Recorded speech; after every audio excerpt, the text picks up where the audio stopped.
Why do COs flip? Nobody talks about this. I'm going to talk about it. You know, most people think that inmates are the ones who get corrupt, but that's not true. Let me tell you how a CO flips. Remember, the inmates are already corrupt when they get there. The CO is the one that has to have his stuff together. Let me define what flip means real quick. Flip means a CO starts bringing in contraband, passing messages, running favors, becomes part of the team. The real reasons why? Money, low pay, overtime traps, debt, divorce, child support. I mean, you name it, just like anyone else outside. There's a famous saying in prison that says it starts off with groceries and ends up with felonies. And that's, you know, and I've seen it. I've seen it happen. I've seen good COs turn dirty, not because they were evil, but because the system kind of wears people down on. People always worry about like the inmate. They don't really worry about the CO, and I it's one of the biggest reasons why I work with the COs also. You know, when a CO flips, everybody sees it as like, oh my God, you know, but what they don't realize is that they go there every day. It's very different from a cop. A cop doesn't see the same people over and over again. The CO sees the same person over and over and over again. And you're human, right? You can't help but to start to not build a relationship, but you get to know that person. And there's people in there that know how to use that to their advantage. When a CO flip, everybody loses. Inmates get more time, family lose their parents, and the officer becomes the next inmate. And the reason why I wanted to talk about this on this video was because, you know, lately that I have been working with COs and staff, I could tell how burnt out they are. I could tell how much they're carrying, because they have to see all the bad stuff, all the evilness, all the darkness, and then kind of brush it off and go home. There was a prison I was at where I saw just the inmate working the CO.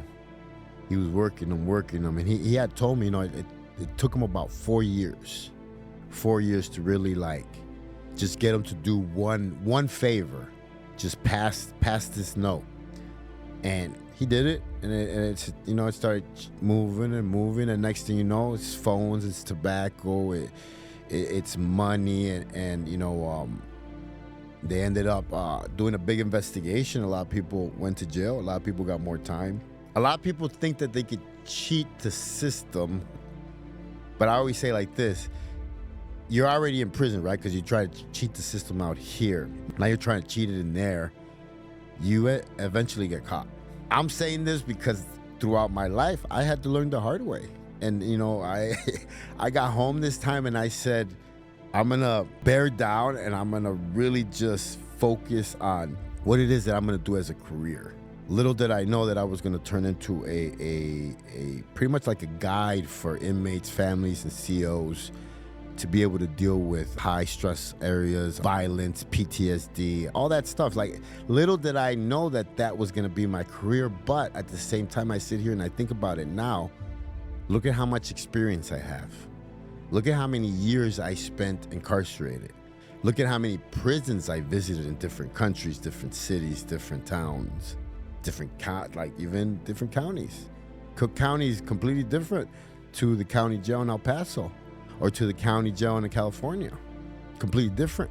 But the experience that I've picked up throughout the years has been able to help me guide COs, staff, because I could see from both ends. I could see both windows. You know, they're short-staffed a lot sometimes, and a lot of these COs work double shifts, overtime, and you know, they're just like us. They got their past due on bills, child support, divorces, all that stuff. And I've seen it. If an inmate just keeps working, eventually he'll catch that guy on a weekday and he'll get him. And like I said, it starts small.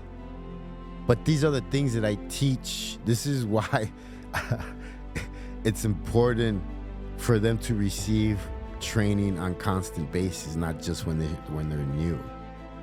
It has to be refreshed every couple of months. But I don't know nothing, man. My name's JC. I am Wrong Strong. If you are here because you want some motivation, you want some info on prisons, you want some knowledge on what's going on, you are in the right place. My name is Julio Cesar Almanza. I hail from the south side of Chicago. I spent 17 years incarcerated, not only in the United States, but in Mexico. And I have learned to teach my pain, and I have learned to turn all my faults into a classroom. I am Wrong to Strong. Súbanse a la Suburban, because we're about to take a ride.